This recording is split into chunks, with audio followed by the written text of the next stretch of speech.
Fala pessoal, tudo bom? Aqui é o Ian Sanches das Soluções Criativas com mais um podcast. No podcast de hoje nós vamos falar sobre o serviço de streaming mais popular do Brasil, a Netflix. A Netflix ela surgiu em 1997 nos Estados Unidos como um serviço de entrega de DVDs pelo correio. Quem diria, hein? Bom, 1997, a internet comercial engatinhando.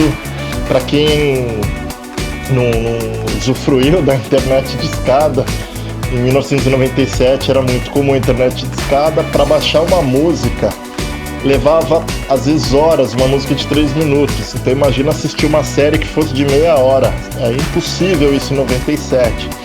Os DVDs, pelo contrário, estavam bombando. Então eu falo pela minha experiência, em 97 ainda não tinha internet, mas eu era louco para ter um DVD. Também não tinha um DVD, mas assim, internet em 97 ainda não tinha nem navegado, não fazia tanta questão. Agora DVD, já tinha ouvido falar, ia na locadora pegar ainda fita VHS, bombando os DVDs na locadora. Então eu sempre, nessa época eu almejava ter um aparelho de DVD, não ainda acessar a internet.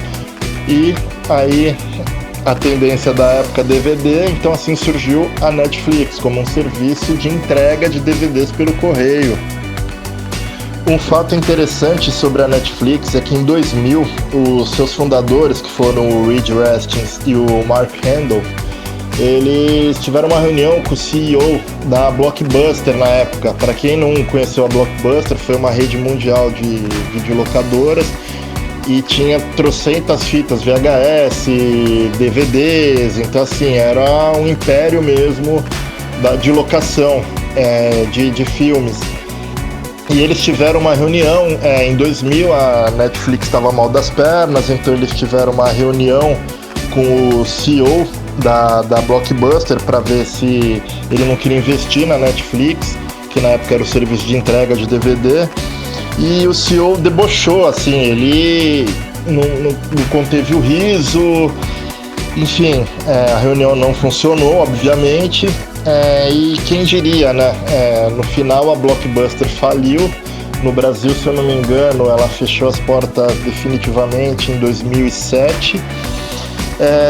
E hoje em dia a Netflix é uma empresa que vale 180 bilhões. Então a gente pega aí o histórico de empresas de tecnologia, de entretenimento, a gente vê que várias empresas quebraram e podiam hoje ser empresas bilionárias justamente porque os presidentes e CEOs debocharam. Tem várias histórias, eu posso até trazer um podcast só sobre negociações frustradas que terminaram com empresas que quebraram justamente porque quem as comandava não teve visão na época, tá bom?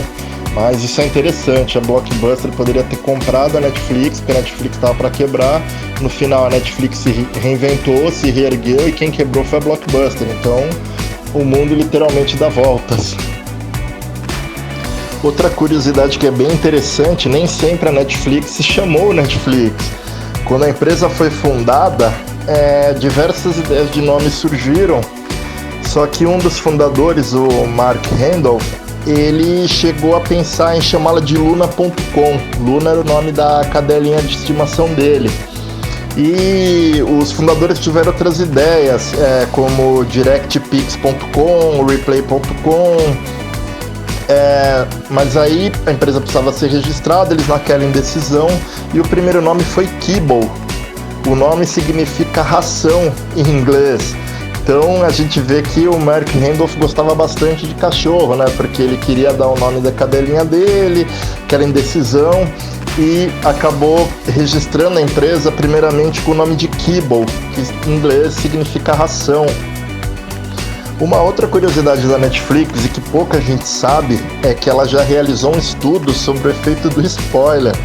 A empresa ela contratou o antropólogo cultural Grant McCracken para descobrir de que jeito os spoilers eles afetariam o consumo dos usuários, né? Porque imagina, você assiste uma série, já conta para outra pessoa, e aí essa pessoa vai assistir ou não? A Netflix se interessou por isso e contratou um antropólogo para fazer esse estudo. E ele dividiu as pessoas em dois grupos: a que soltam spoilers o tempo todo, que assiste a série, não aguenta o filme e quer contar, e as que conseguem se controlar, aquelas que respeitam os amiguinhos, né, e não contam, esperam eles assistir, aí sim discute sobre a série. E o resultado mostrou que, assim, quando um filme ou uma série, um documentário, enfim, quando o programa realmente é bom, o público vai assistir, mesmo que já conheçam os spoilers. Então, se a pessoa tem interesse de assistir, por mais que outra conte, ela vai continuar querendo assistir e vai assistir, assim, independente dos spoilers ou não.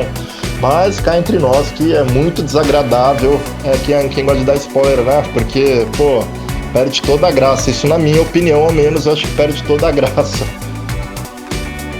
Outra curiosidade interessante sobre a Netflix é que ela estima que, em média, cada usuário gasta cerca de 2 minutos para decidir o que vai assistir. Ela investe pesado na recomendação de filmes e séries, né? Quando a gente entra, tem lá a recomendação de filme, de uma série, um documentário.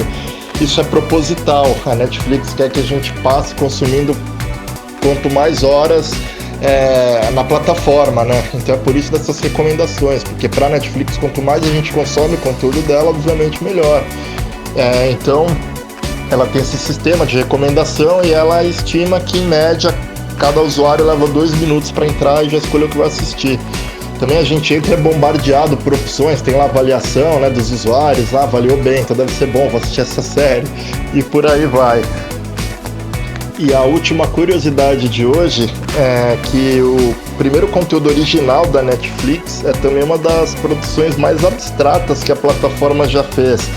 Na verdade, a plataforma queria testar o desempenho em relação a variações de taxas de quadro, troca de imagens. Ela queria testar performance, então ela fez um vídeo com várias tomadas, filmando um chafariz, algumas paisagens, um homem que aparece em diversas situações correndo, recitando Shakespeare. É um vídeo completamente abstrato, completamente sem sentido, mas que na verdade foi feito para testar o desempenho da plataforma.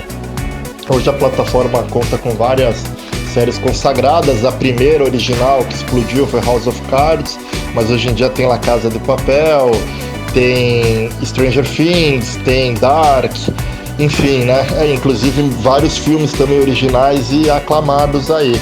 Mas a primeira produção original foi feita em 2011 e foi para testar o desempenho da plataforma. Quem diria, hein? Bom, pessoal, esse foi o nosso podcast de hoje. Espero que vocês tenham gostado. Se vocês gostarem, deixem uma curtida, compartilhem, comentem, salvem, e comentem mesmo, deem sugestões, considerações, tragam dúvidas, alguma coisa que eu acabei não incluindo aí nas curiosidades, por exemplo, que eu vou pesquisar e trago para vocês. E sugiram temas também. Eu agradeço muito a audiência que vocês me dão, e os 2 últimos podcasts, esse da Netflix e o da Amazon, foram sugestão de vocês. Então eu gosto bastante, eu acho que é uma troca e isso é bem legal, tá bom? Então até o nosso próximo podcast, um abraço, valeu!